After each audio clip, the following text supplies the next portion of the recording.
త్రిషకు Vijay indirect గా warning ఇచ్చాడు. ఈరోజు ప్రమాణ స్వీకారం చాలా గట్టిగా చేసినాడు, అద్భుతంగా చేసినాడు, ప్రకంపనలు పుట్టించినాడు.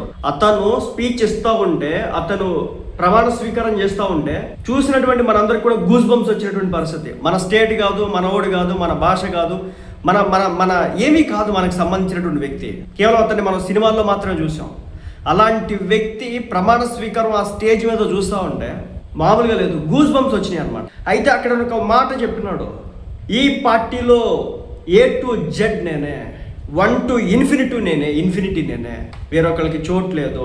అంటే ఎమ్మెల్యేలకి మంత్రులకు ఉద్దేశించి కాదు ఆయన మాట్లాడింది. బయట నుంచి వ్యక్తులు వచ్చి ఏదో పవర్ ఇక్కడ ఏదో అనుభవించేద్దాం, ఇక్కడ ఏదో చేసేద్దాం, డిక్టేట్ చేస్తాం, రూల్స్ మేము పెడతాం, వాటిని మీరు ఫాలో అవ్వాలి అనేది ఎవరైనా చేస్తానంటే అది అవని పని అని చెప్పేసి తేల్చి చెప్పినాడు విజయ్.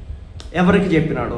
ఎవరికంటే కేవలం త్రిషకే చెప్పినాడు.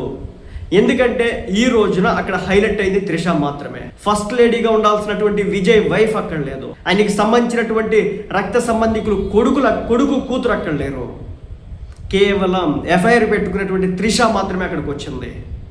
ఆమె ఎప్పుడో చెప్పింది, నేను రాజకీయాల్లోకి రావాలని ఉంది, సీఎం అవ్వాలని ఉంది అని చెప్పేసి. అది జోబియల్గా చెప్పిందా లేకపోతే సీరియస్ టోన్లో చెప్పిందా సెకండరీ. సో ఆమెకి ఏదో ఇంటెన్షన్ అయితే ఆ రోజు ఉంది, కనిపించింది అది.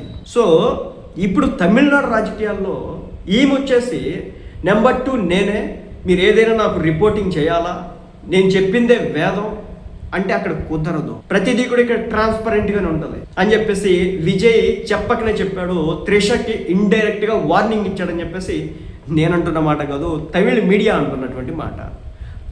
తమిళనాడుకి సంబంధించినటువంటి సోషల్ మీడియాలో వస్తున్నటువంటి వార్తలు ఇవి. ఇది ఏదో వేరే పార్టీ వాళ్ళకో కింద ఉన్నటువంటి నాయకులకో చెప్పినటువంటి మాట కాదు, ఇదంతా కూడా చెప్పింది త్రిషకి అని చెప్పేసి.